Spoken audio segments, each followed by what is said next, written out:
Good afternoon, folks. This is Fred Campos, owner of DFW Website Designers. It is a wonderful Friday, August the 13th, 2021.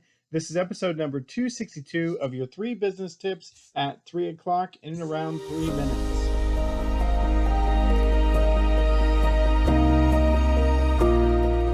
This past week, we've been talking about solving problems for small businessmen, entrepreneurs, trying to get to the root of solutions. And we talked yesterday about IDS, which talks about identifying, discussing, and solving as a team.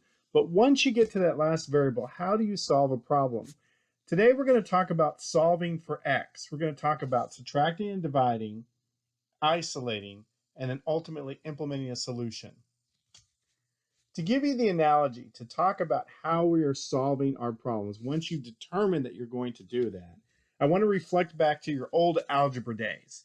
You remember back in the days, maybe 9th or 10th grade, when you took algebra or pre-algebra, you'd have these formulas from which you had to find the answer. You had to solve for X, right?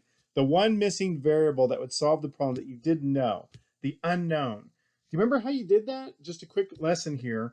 You would have to isolate X. And first thing you had to do was you had to subtract out both sides. You had to divide in order to get X all by itself.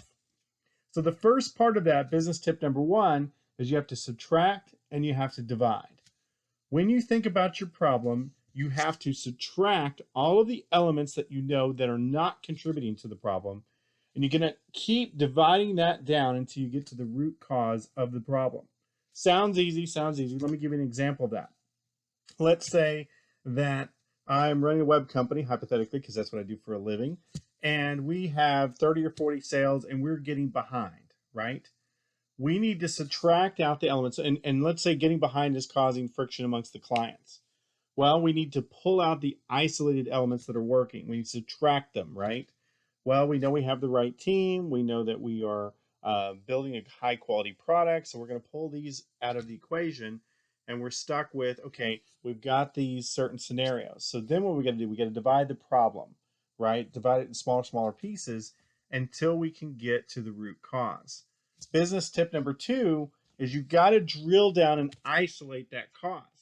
In my analysis of the example I gave you, it may be that prices are too low. And you keep asking why. Why are prices too low? Because we enjoy having a 90% close ratio.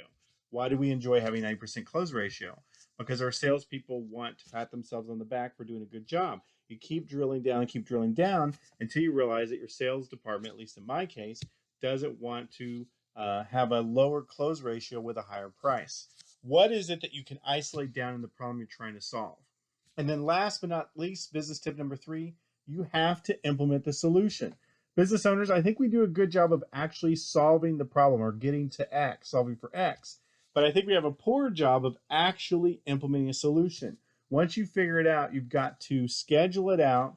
You've got to fire the employee that's causing the problem. You've got to raise your prices. You've got to do your taxes on time. You've got to do whatever it is that causes the problem that you're dealing with, and you must implement a solution. So this whole concept I call solving for X. Again, it's subtracting, dividing, isolating, and implementing a solution.